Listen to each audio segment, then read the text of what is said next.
and thank you for coming out. What I do in a talk is the talk will last 45 minutes to an hour. The first half hour, I'll talk about what is an old book, first editions. I'll show some of the things I brought, tell some stories, anecdotes of places I've been, people I've seen, a little bit of my background also. And then what I like to do is question and answer, because I can go on and on and on and on about old books. And at least with question and answer, I can go on about what you want to listen to. The last minute or two of the talk, I'll appraise one or two books from the audience to the whole audience in detail. After that, I'll end the formal part of the talk, so anyone who wants to go can go. But I'll stay, I'll answer any and all questions, I'll do any and all appraisals. I'll just do it a lot more quickly so we can get out of here tonight. I guess the first thing that comes up when you talk about old books is, what is an old book? And usually people mean by that, what's a valuable old book? Well, the first printed book was in 1456, the Gutenberg Bible. If any of you have a Gutenberg Bible, let me assure you that it's valuable. Matter of fact, the last time one sold, half of it went for $5.5 million. Single pages sell between $50,000 and $100,000 on average, and some even more. But any book printed in the 1400s has value. Some more than others, but anything in the 1400s. After that, it depends on what the book is. You can have a book printed in the 1500s that was a relatively dull and uninteresting book then, and it's still a relatively dull and an interesting book now, and nobody cares or will pay anything much for it. On the other hand, there are some recent books. The first edition of the first Harry Potter book, which in England, which is only a little over 20 years old, has sold for up to $80,000. So it's all what people are looking for and what you want. And I get loads of calls, and people will say, I have an old book, and I know it's an old book, and the way I know it's old is the pages are all brown and crumbling. I point out that's more lousy paper than it is how old the book is. But this is a page from a book that I'm going to pass around. Some of the things that I show off tonight, they're small. I'm not going to pass them around. They'll be up here at the end. But you'll see this isn't terribly fragile. The paper's white, the ink's black. This was one of the first books ever done with illustrations. It was printed in the 1490s. So this page is a little over 500 years old. And you sort of say to yourself, well, gee, if they could make books like that then, why don't they do it now? Well, there was a big disadvantage to a book like that. First of all, in the 1490s, you had to be quite wealthy to get an education, to learn how to read. You had to be almost nobility to be able to afford to buy a book like that. Nowadays, maybe the books aren't quite as well made, but they're at a price that can be distributed in the millions. And the real value of books is the knowledge in the books and the dissemination of that knowledge, and I think it's a very good trade-off. Inevitably, when you talk about book collecting, somebody will come up and say, I have a first edition. How much is it worth? And I point out that most first editions never came out in a second edition, probably never should have come out in a first edition. Nobody wants them, cares about them, or would pay anything whatsoever. A book has to be historically, scientifically, literarily, or for some other reason important that there's a group of collectors out there who want it. And usually when you think of first editions, you think of literature. Dickens, Twain, Faulkner, Fitzgerald, Hemingway, and so on. And even within that, there are a lot of things that can make a big difference in the price. The condition being one of the most important. The paper dust jacket on a 20th century book can make all the difference in the world. My father had a copy of William Faulkner's second book called Mosquitoes. Absolutely pristine. And the time he got it, he sold it within a week for $750. At the exact same time, another book dealer had the same book, Mosquitoes, Faulkner, first edition. It didn't have the paper jacket and had a few tiny little nicks and bumps, nothing terrible. It took them a year to sell it at $50.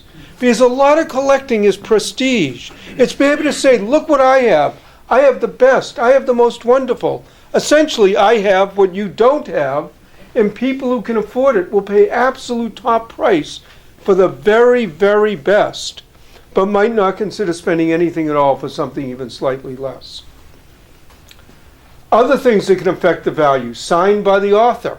Well, once again, if the author is unknown, unheard of, the fact that it's signed doesn't mean that much. Maybe one of your relatives wrote a book of poetry, had 50 copies, signed it, gave it to family members. It means an awful lot to your family, but it doesn't necessarily add much to the price.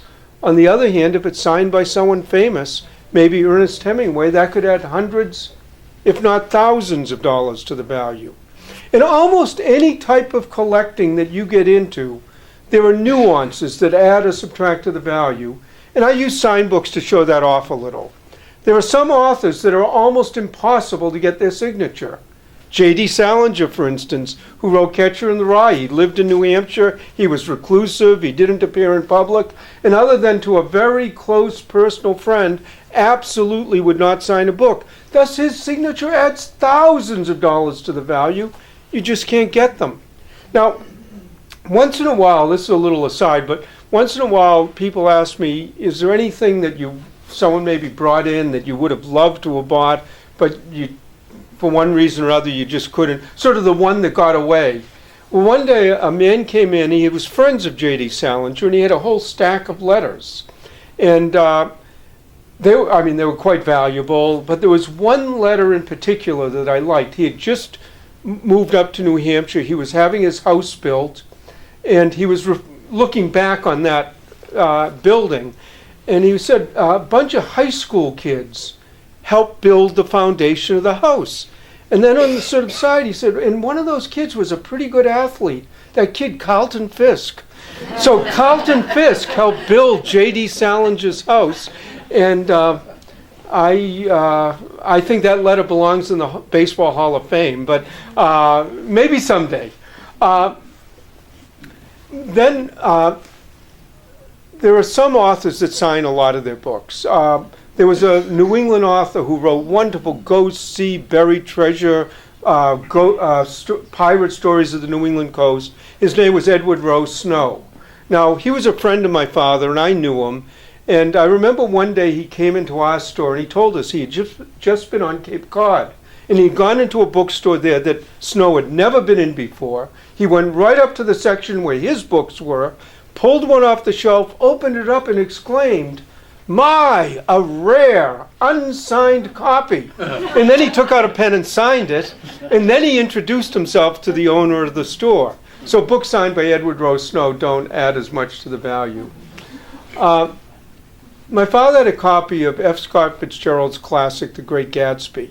Now, it was a first edition, but just opposite what I was saying before, it didn't have the paper jacket. It was well worn and read, but when you opened it up, it was inscribed to the greatest living poet, T.S. Eliot, sincerely F. Scott Fitzgerald. And in addition to that inscription, when T.S. Eliot read the book, he made marginal notes, annotations, comments, crossed things out, added things in to just about every page of the book. That book now would be worth $200,000, $300,000, maybe even $400,000 because of the association. One last story about autographs. There was an autograph manuscript dealer in New England. He was one of the most prominent in the world at the time. But when he was a young boy, he used to collect books by Robert Frost. And he knew Robert Frost. And when he was 13 years old, he went to London, and he bought a copy of Frost's first book called A Boy's Will. Very complicated, what really is the first edition. He paid a lot of money for it at the time, came back to New England. A few weeks later, he met with Frost. He was very proud of himself. He said, "Look what I've got." And Frost looked at it and said, "What did you pay for it?" And he told him, and Frost said, "Give me the book." Frost opened it up, and the front two end papers wrote a 2-page description of how to tell the first binding from the second binding, from the third binding, from the fourth, how they change bindings, why they change bindings, the different colors of the bindings, on and on and on for 2 pages, signed it, closed the book, handed it back to the boy, and said, "Now it's worth what you paid for it." In any case, let me digress a little and give you a little bit of my background and the history of the Brattle Bookshop. The history of the Brattle Bookshop goes back to the 1820s. But for all practical purposes, It was going out of business in 1949. My father was getting married. My mother had $500. With that, they bought half interest in the store. And my father built it on his great love of books, his hard work, his knowledge, and he was a bit of a character and a showman. And we've had 7 different locations over the years, mainly due to urban renewal. And every time we'd move, when it was planned, my father would move the best books to the new location, and then he'd run sales. Half price, dollar, 50-cent, quarter, dime. Last day of the sale, though, everything was free. And he would literally have hundreds of people line up with bags, packs, satchels, whatever. He'd ring a big bell. They'd go charging into the store, grab whatever they could grab. 5 minutes later, he'd ring the bell again. That group would leave. The next group would go in. And he gave away over 250,000 books that way. Now, the last time he did this was in 1969. And we were moving from the end of Washington Street to West Street, where we are now. Now, we've always been in Boston. People are in Harvard Square on Brattle Street saying, "Where are you?" We tell them we're downtown. When my parents first bought the store, it was on a little side street in what was Scully Square called Brattle Street. To make it even more confusing, the street doesn't even exist anymore. It's where Boston City Hall Plaza is now. But in any case, in '69, we were moving from the end of Washington Street to West Street. And at the end of the giveaway, there were books left over. And like I said, my father was a bit of a character and a showman. And if you can sort of picture this, he hired a covered wagon with a cowboy and a horse team. And on the cover of the covered wagon, it said, "Go West, book lovers. Go 5 West Street, Brattle Bookshop." And they filled it up with books, and they drove it from the end of Washington Street near Boston City Hall, up Court Street, down Tremont by the Boston Common, to where West Street is, and then back down Washington Street with my father sitting in back, throwing books out the whole way. Now, the superintendent in charge of traffic was a friend of his, told him he could do it all morning, but within an hour, the city was in an absolute standstill.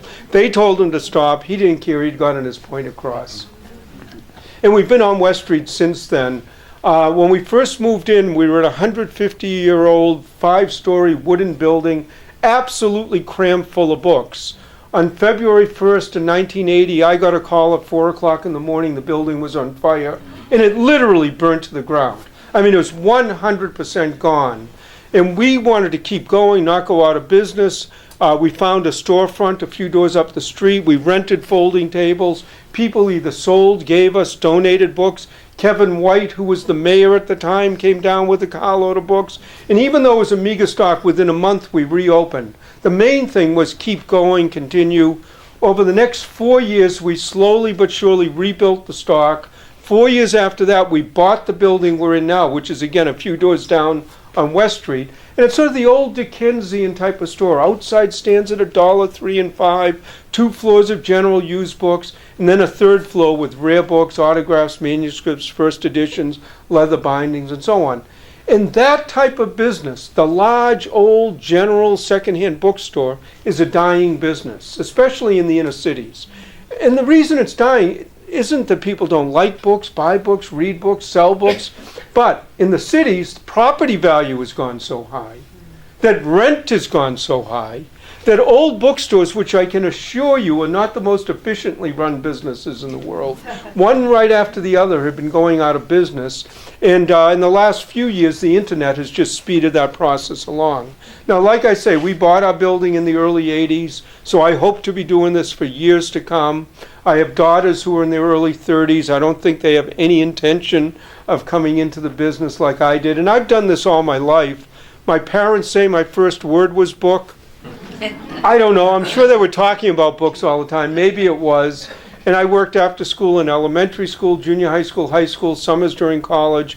I have a degree in chemistry from the University of Massachusetts. I was going to get a doctoral degree at the University of Wisconsin, but in 1973, I needed a year off. My father's health wasn't that good.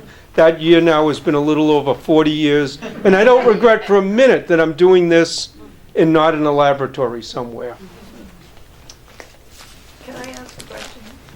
I'm always very curious. You have that empty space outside where you can look at books there. Do you pay as much for that space as you do for the building, like in property taxes? It just is surprising to me that you can keep that space. I love it. And I'm just hoping it stays. What she's saying is the empty space Yeah. that we have, and every day when it's not raining or snowing, there are a few thousand books out there that are $1, $3, and $5, and right next to the building. That's where the store burnt down. Oh. That's why we have that. Okay. And we happened to buy the building next door to it because we knew the owner when they were moving. Yeah. So the property tax is a lot. It's not quite as much as a building and land, but the reality is what's valuable is the land, not the business, not the building, not the and I know what I'm doing with books. I have no clue what to do on developing. That's probably the one thing that my daughters will be very interested in when and if I ever retire, but I've decided that I'm going to live forever because I like what I do and I'm never going to retire. Yeah. But that's why that can be there. Yeah. The reality is there were 2 or 3 stories about bookstores in New York. One's the Strand, one Argosy, huge used secondhand bookstores. In the last paragraph, and this would apply to us too, the last paragraph in each of the magazine articles said they own the property and essentially the property subsidizes the business because you could probably sell the property, put the money in the bank and make more money that way, but that wouldn't be fun. And I don't know what I'd do. And just keep me healthy and it will be there. In any case, one of the things, and I know this is small, but if you would ask me what's one thing I wish I could find, it's a little pamphlet here called Tamerlane by a Bostonian, done in 1827. Although it doesn't look like very much, the Bostonian who did this was Edgar Allan Poe. It's his first book. It's a classic rarity in American literature. And the first copy to ever really be found was in the 1890s on a bookseller's 10-cent table. Another book dealer spotted that they bought a stack of books so it wouldn't stand out, and in 1890 sold it for $1,000. Then in the 1950s, there were 2 postmen in the New Bedford area who were book scouts on the side.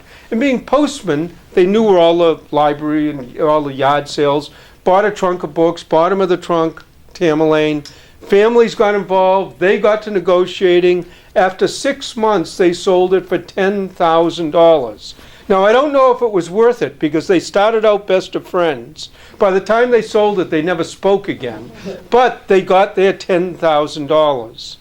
Then about 20 years ago, there was an antique dealer in the Newburyport area who died. His whole estate was auctioned.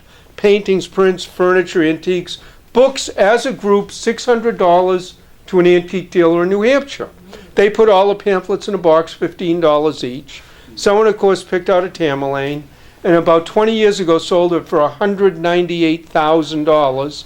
And about 3 or 4 years ago, one sold for $800,000. And let me just say, this is a facsimile. A lot of what I bring with me are original. I don't bring $1 million pamphlets. But if any of you want to take a close look and then go home and check your attic, cellars, basements, whatever, if you find one, please give me a call. I'd love to hear about it. A lot of the fun of collecting is learning about something, is studying it, is appreciating it. It's really your knowledge that makes something interesting and thus valuable. Someone might look at something and say, oh, that's a scrap of paper. Someone else might say, that's a broadside that led to the Boston Tea Party, that led to the American Revolution, that led to our country's independence. So it's really that knowledge and understanding that makes things valuable. Now, here's an item that on the surface I think is interesting. The story behind it I think is even more so. This is on White House stationery. It's dated April 11th, 1933, and it starts, Dear Jim, I want to send you this note to tell you how happy I am that you are to represent the United States in Poland. It's the most important post, etc., signed always sincerely, Franklin Roosevelt, and it's to the Honorable James Michael Curley, Mayor of Boston. Now, on the surface, this seems like a great honor. It's an ambassadorial appointment. Well, Curley didn't think it was such an honor. Matter of fact, I think he thought Roosevelt was trying to get rid of him, which of course he probably was. And Curley's response to Roosevelt was, remember, this was 1933. He said, in Poland, with Germany on one side, Russia on the other, You should send your worst Republican enemy to Poland. He said, matter of fact, if you think it's so important, why don't you quit and go there yourself? Now, Curley's opinion of Washington didn't change over the years. We also have about 10 letters he wrote when he was in Danbury prison. Now, even though these were personal letters, it was still very much the politician. And there was one quote I particularly liked. He had just gotten into prison, and he wrote to his wife, and he said, "Many of the four-legged creatures in my cell have more honor than the two-legged creatures in Washington." In any case, enough for Curley in that. We also get lots of things in, letters, documents, brochures, paper items. Here's a program from the 1912 World Series. Red Sox played the Giants. Red Sox won the World Series in 1912, won a few more times in the teens, and then we had to wait a long, long time. Who knows what this year will bring. But not only is it interesting as a baseball item, but there's an ad on the back for Arrow shirts and collars. Collars are $2 for $1, shirts are $1.50 and $2. A little more expensive nowadays. It's also become very popular to go on cruises and cruise ships. And I have a brochure here for a ship, tells you how wonderfully built, where to book passage, and anyone who wants to go on the Titanic. This is an original brochure. And almost anything you can think of, there are people out there who are interested. There are whole societies of Titanic historians who do nothing but study the Titanic. There's also a tendency, whenever you talk about collecting, that all of a sudden everything seems to be worth thousands, hundreds of thousands, millions of dollars. And I like to point out, not everything has to be high priced to be fun. Old Life magazines, for instance. Here's one with Errol Flynn on the cover. Another with Elizabeth Taylor when she was 15 years old. What year were those? These were in the 40s, 30s. And they don't sell for very much. There are millions of them. And $1 or $2 here or there, but not a high price. We used to have, by a stairway on a wall, we used to have a few hundred of the more famous lives that we hung there. And people would sometimes stop and stare at that wall, half an hour, an hour at a time, just lost in thought and memory. They loved them for the stories, the articles, the photographs, made wonderful birthday or anniversary presents if you fell in the right dates. And then one day we had a regular customer come in, and he bought about 50 Life magazines from World War II. And it wasn't what he normally bought. So I asked him, "Why are you buying these?" And he said, "Well, I want to teach my children about World War II." And he thought a nice way to do it would be to get some of the old Lives, look at a few of the photos, read an article or two, and then discuss it with his children. Sounded like a good idea to me, but I was a little skeptical. In any case, he came in a few weeks later. I said to him, "How's it going with the Lives?" He said, "Fabulously," but not the way I thought. He says the kids don't care about the stories, the articles, the photographs, but they love the ads. And he says, and it turns out by looking at and discussing the ads with them, he could probably teach them more about what the United States was like during World War II than if they had done everything else anyways. I have a cookbook here from the 1700s. Some of the recipes are wonderful. And then you have How to Bake Eels the Common Way. I don't know if I want to bake them anyway, but that's beside the point. One of the most interesting parts about the business for me is going out to houses and estates. That's how we get most of our books. It's almost like being Jim Hawkins on Treasure Island every day, never knowing who you're going to see, what the books, the people, the places. And I'll relate a few of those stories to you, and then maybe we'll see about some questions. This was a while ago. I was out of the store. I got back that there was a message that a Mrs. Fisher had called and had some books. I called her up. She said, "Oh yes, my father died in Providence. He has 500 art reference books. We want to get the best price we can. We're inviting a number of dealers down to bid on them. Would you be interested?" Well, 500 art reference books sounds like a good library. Providence is only an hour away, and we go a lot further than that. So we went down. They lived in an old street called Benefit Street up near Brown University. Got to the house. It was a large old colonial house. Got led through the house into a courtyard, into a garage, second floor of the garage. They had 5,000 books. Well, it turned out her married name was Fisher. Her father's name was John Nicholas Brown. Family founded Brown University, one of the wealthier families in the country. And after about 6 months, I bought about 80% of the books I wanted. I was pleased. She was happy. And she said, my mother has a lot of books. Most are being given to the university. Some are being sold at auction. But would you like to go to Newport to take a look at the books there? Well, their house in Newport is one of the mansions on the ocean. I mentioned this to my wife. She decided to come with me on this deal. And one of the fascinating parts about it was being in one of those mansions that was still being lived in by a family. And at one point, wandering from the basement to the attic, all on my own, without a tour guide saying, come here, go here, and just it was fascinating.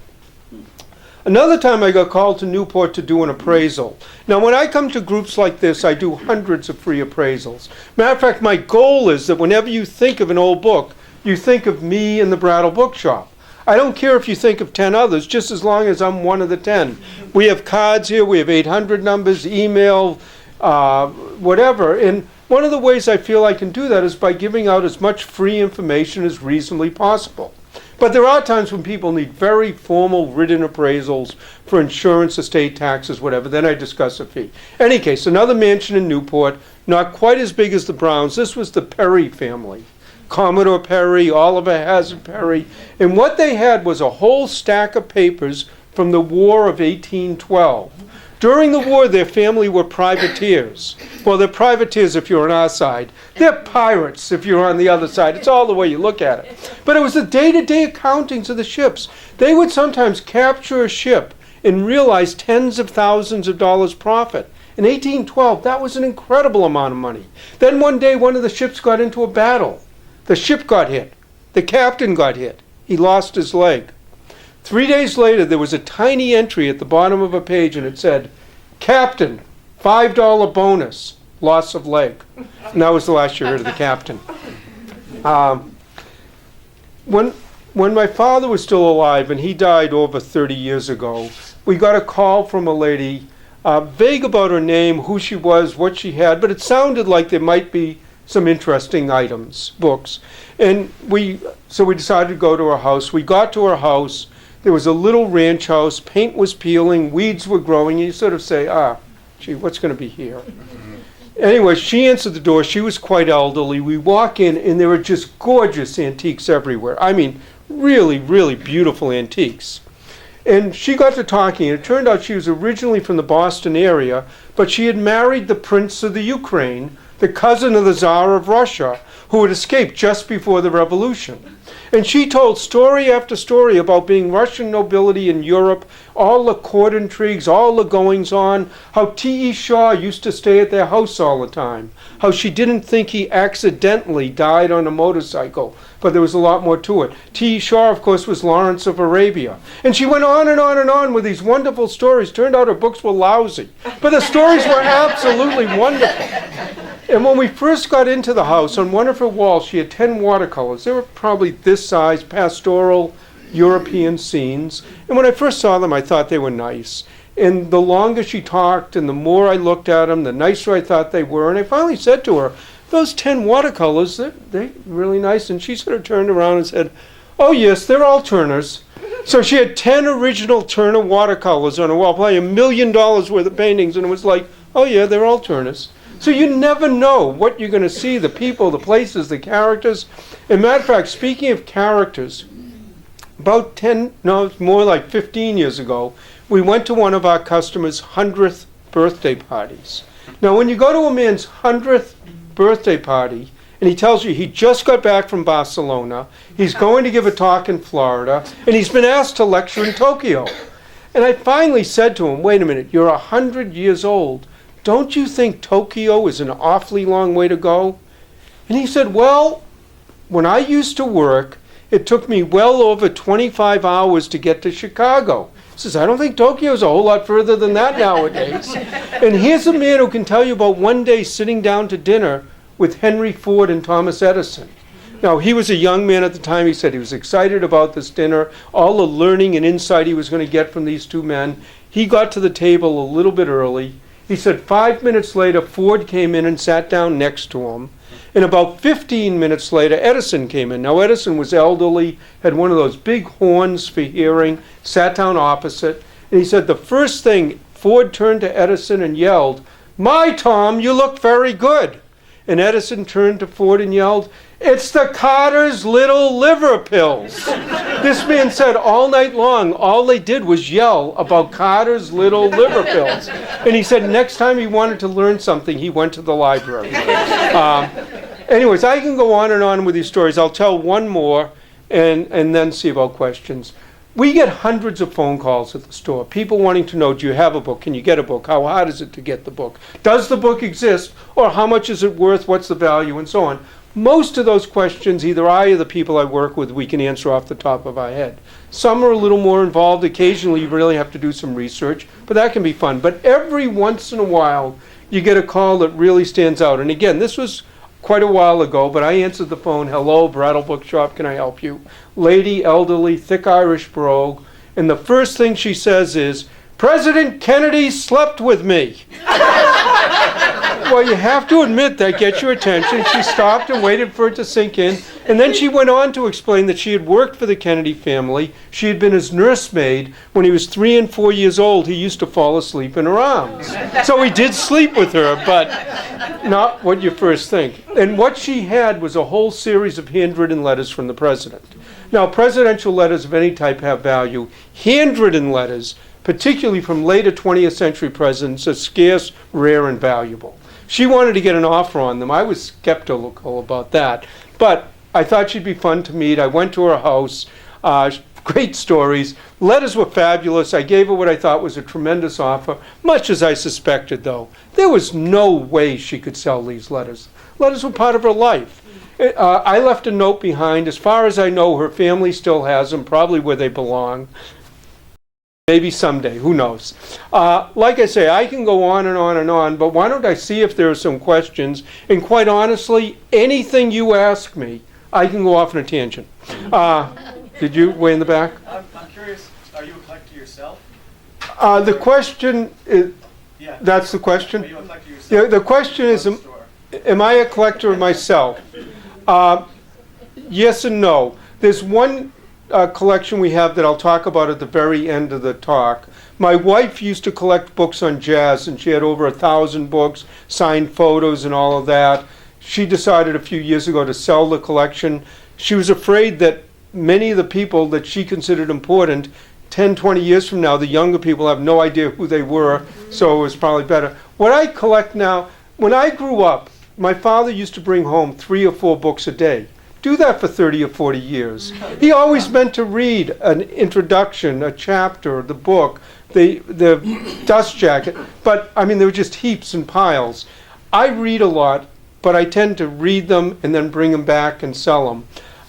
What I actually collect is stories. I literally have page after page after page of 1 or 2 lines of this story, that story, so that when I'm looking back on things, or if I'm doing a talk or some, I can just pull up the stories. I actually do a podcast now called Brattlecast, and I tell a lot of those stories. You can get it on iTunes and all that. Subscribe. We'd like to get the numbers up, but Brattlecast. But so I sort of, every time something interesting happens at the store, I jot down a line or two, and I have page after page of that.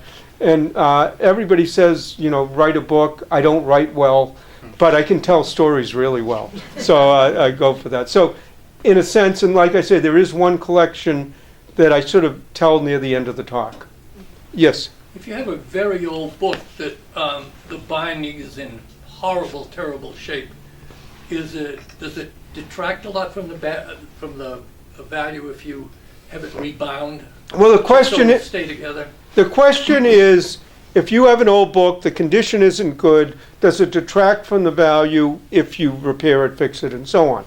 First of all, a collector always wants the book as close to the original as it is in the best condition they can get. So, obviously, mint, perfect. If you have a book that's in the original, but it's very, very fragile, never do anything to it. Maybe have a box made. That can be very simple, or it can be, jewel-encrusted leather.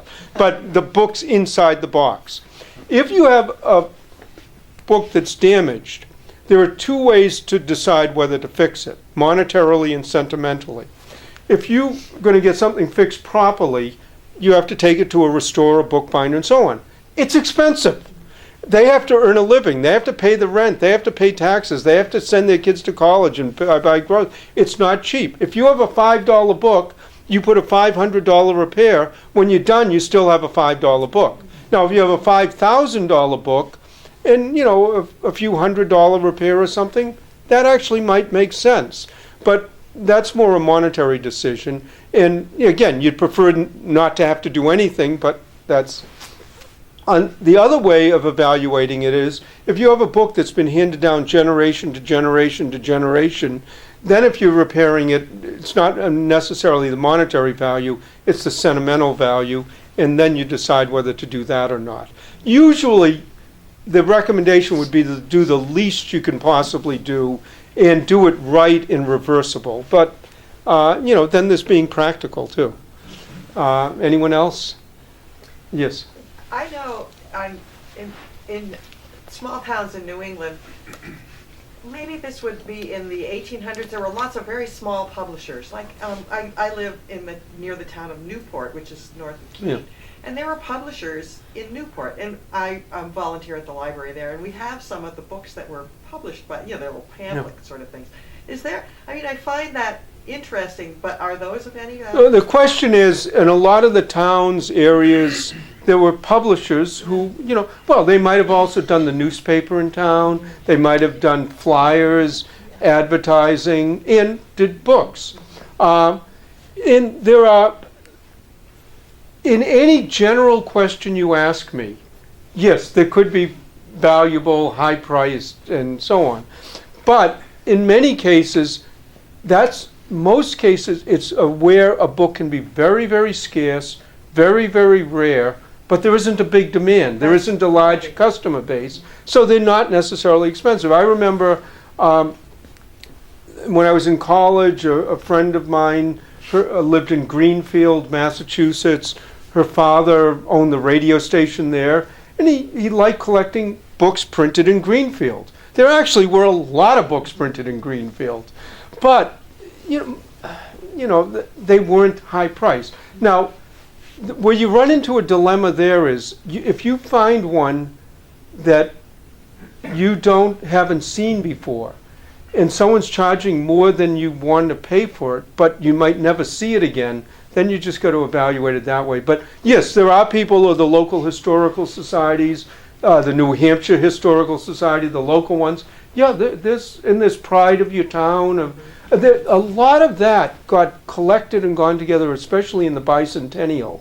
And the reason it did was there was a lot of money given to local towns and communities for their local history. And some towns are better funded than others, better supported, better worked. But yes, there is a demand. And occasionally, depending on who the author is, who the printer is, and so on, they can be quite valuable. But that's the unusual ones, yeah. I happened to catch you on the Antiques Roadshow, and I'm wondering how long you'd done that, how long you'd been an appraiser, and maybe what was the best book you ever came Well, across? the question is Antiques Roadshow, and I usually talk about that a little further on, but I'll do it right now. I mean, ask the question about Antiques Roadshow. I've done the Antiques Roadshow, I think, is in its 22nd or 3rd. I think we're going to be taping the 23rd season starting in April. I haven't quite gotten my assignments yet. I think they're coming out this week. But it's a lot of fun to do. I mean, it's a great way. Why would I go to Boise or Omaha or so on? But anywhere you go in this country, if you make any type of effort at all, it's beautiful and the people are friendly. Maybe avoid politics and religion, but you know, literally anywhere you go in this country, it's a gorgeous country and the people are friendly, and so that's one of the big benefits. And I'm very lucky because usually my wife and I, we can go out 2 or 3 days early and actually see the areas. I've done it for about 18 years. And the way that show works is they're actually changing format this year. They're going to be doing it at smaller locations like a little more like the English show where they're doing it at mansions, it'll be out some indoor, outdoor. But the way they've generally done it, it's done on a Saturday. You appraise from 7:30 in the morning, sometimes to 7:30, 8 at night. It's in a convention center, about 5,000 people come. Each person has 2 items, so there's about 10,000 items that come in. They tape for television for the center, the main, maybe about 50 appraisals, then they have the small ones, but that's out of 10,000 items. And as an appraiser, there are 3 book appraisers sitting next to the music appraisers, next to the jewelry appraisers, next to the pottery, porcelain, so on around. About 80 appraisers at a show. They don't pay us anything. They don't pay transportation. We pay it all on our own. But, if you think it's public television, if there are 75, 80 appraisers, even if it's $1,500 a piece, then it's 5 or 6 shows, that's $1 million. But, it's fun to do the show. It's tremendously social. We go out to dinner. There are some of the appraisers we see. So it's a lot of fun.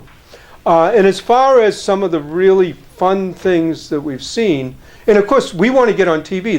There is no advance on anything.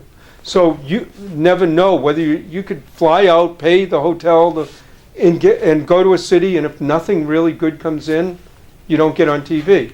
A few of the fun things that I've had, there was a show, I don't even remember what city it was, but a woman came in and a relative of hers was in the Civil War and had a long letter, a 4-page letter, and those usually aren't that interesting. Well, some are, some aren't, but most of them are. He was in the hospital in Washington. And it was 4 pages just saying he had diarrhea, he was sick, hopefully getting better, and just, writing home and saying, could you write more letters? And went on and on and on for 4 pages. And then at the very end, there was a little parentheses, and it said, written by his friend Walt Whitman.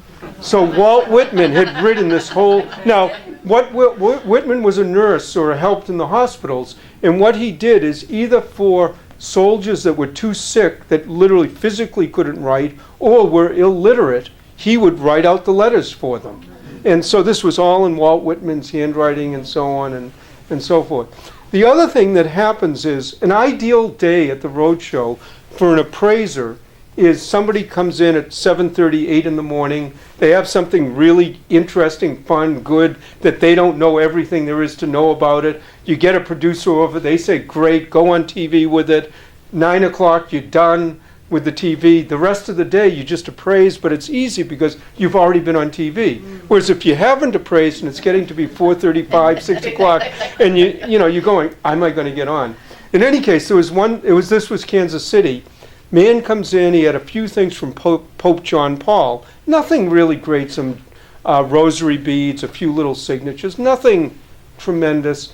But it turned out he was the pilot that flew the Pope and his entourage around the United States.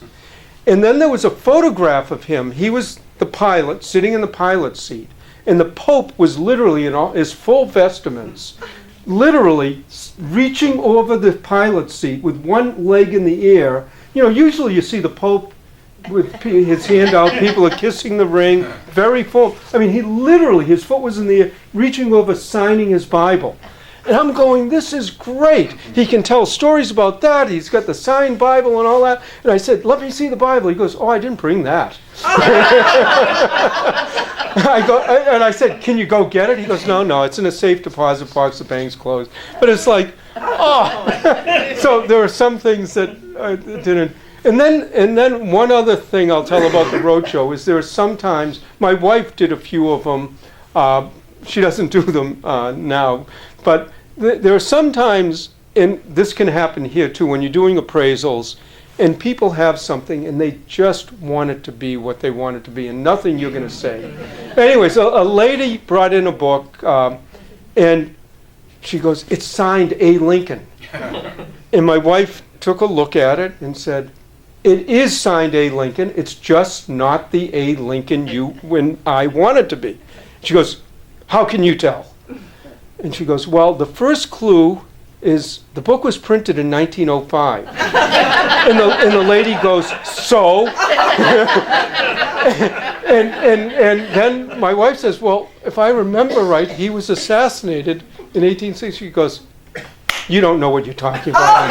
And, I mean, so you never know. I'll tell you what, at this point, why don't I do one or two quick appraisals? Did anyone bring a Bible? If you want, I'll do that. And did anyone bring a Victorian cloth book with a sort of very decorated cover?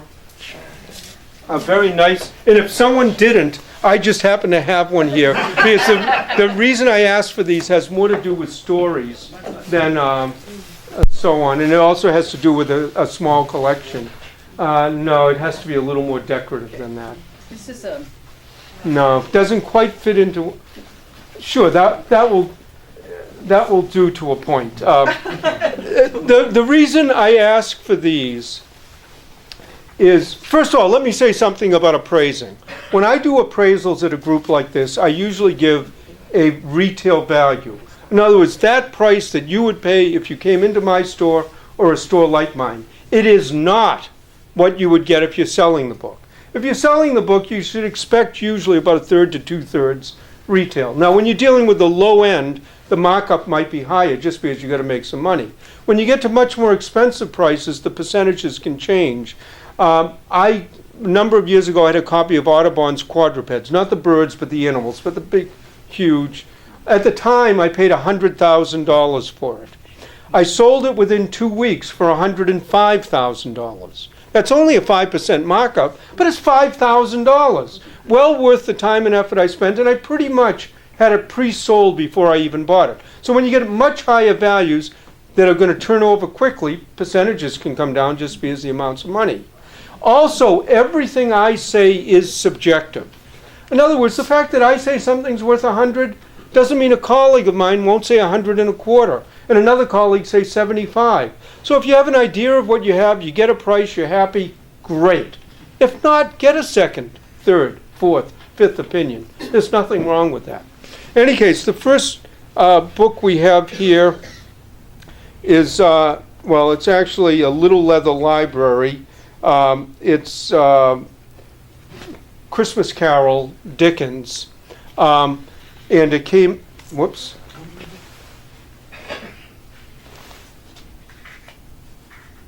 And it came in this little box. Little Leather Library, when we do the Antiques Roadshow, there will inevitably be a group of people, 3 or 4, who bring in boxes of these Little Leather Libraries. They're wonderful. They were very popular. They sell for a few dollars. They don't get much.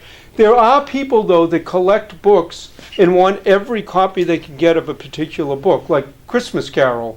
I one time bought 1,500 copies of the Rubaiyat of Omar Khayyam, and it was only touching the surface of how many. So this one actually might go for $10 because someone collecting Christmas Carol will want it. Now, it came in this little box. I'm not going to put it back in right now, but a decorative box. A lot of books, and this would be one of them too, before they had dust jackets, a lot of times publishers would have very decorative covers. And dust jackets, as we know them now, probably started around World War I. It was more technology. In any case, even with the box, it's about $10. And the reason that they had decorative covers like this is the publishers figured that if the book caught your eye, better chance you'd buy it. And there are people who collect books like this just for the decorative covers. You can go to library sales, book sales, yard sales, and pick these bookstores, auctions, and pick these up very cheaply. And individually, they might not seem like that much. But graphically, as a collection, they can be quite good. And there are some that are expensive. But in any case, I have a collection like this myself that started off as a bit of a joke. One day I got a book in, it had a picture of a toilet on the cover. And the title of the book was Flushed with Pride, The Life of Thomas Crapper, Invented the Toilet. In any case, I brought it home, showed it to my wife. She took one look at it, said, we have to put this in the bathroom. So we did. Next day, I got another book, had a big eye staring out of the cover. The title was We Never Sleep. It was a history of the Pinkerton detective agency. But with a big eye staring at you, I thought, put that in the bathroom too. Now this is a little half bathroom, so there's no shower, no steam. Next thing you know, we built bookshelves. Now we have 300 or 400 of these Victorian style illustrated books in the bathroom. People walk in, they're a little taken aback. Loads of reading material. And one of the rules of the collection is that nothing can be valuable, because every once in a while a book will fall off the shelf and you can imagine where it ends up. I like to end the talk talking about Bibles. And one of the reasons I like to do that is the Bible is the most commonly printed book of all time, always has been, probably always will be. And in most cases, when people bring them in, if they're a family Bible, I say it's their family and it's been handed down. Sentimentally, they might be priceless. Monetarily, they're not worth that much. We sometimes get 5 and 10, 100, 200-year-old family Bibles a week. People asking, now is this family? Is this a family? Yes. Yeah. It's my mother's side. Mother's side. The binding's a little bit worn. The leather is in good shape. It's around the 1870s. I didn't look at the. There's no cover stage. Yeah, but it's around 1870 in that period. You can just tell from the binding. It's in fairly good shape, although it could use a little work. If we had this in the store, we'd probably price it $50 to $100, and we have lots of them. Now, it's always worth checking. I'm going to just leave this here. It's always worth checking, because there's the Gutenberg Bible, there are others, but in most cases they're not. Those big family Bibles, sort of in that period, that have the beautiful embossed gold with the clasp, they can sell $100 to $300 because they make wonderful gifts. Ministers, priests, divinity students. But have one clasp go, have one hinge go, they lose all that value. Sometimes at the beginning, middle, end, I didn't look on yours, there's family history. It's in the middle. Yeah, that can be invaluable not only to the family but the local historical genealogical society, but many times they just want to Xerox out that page, maybe the title page, they don't want the whole Bible. I will end on one story, and then we'll get appraisals. I was called in a number of years ago to a large old church in Boston, well over 100-year-old church. And they had a huge library, and they just wanted to know if over the years they had accumulated any valuable books. And actually, they had some pretty nice books. It was a lot of fun. At the end of the day, the priest said to me, could you come down the basement? There are a few more books. I went down the basement, looked at them. And then there was a closet. I don't know quite how big that closet is, but I'm going to assume it's not that. It's a fair-sized closet. Opened the door, and floor to ceiling, front to back, top to bottom, it was filled with thousands of old Bibles. And I looked at the priest, and I said, what is this? And he says, well, people hate to throw away a book. They feel it's sacrilegious to throw away a Bible. So what happens when a parishioner dies and the family doesn't want the Bible? They come and they present it to the church. And he says, what do? We very graciously accept it. We don't want to offend anybody. Then we go downstairs, open the door, put it in with the rest of us. And he says that we can't drive a dumpster up to the back of the church and fill it full of Bibles. That just wouldn't be right. So I use it as an example to say that if you want to give something to a charity, ask them if they want it first. If they want it and can use it, great. But if not, you're really not doing anyone a favor. Thank you. Thank you very much.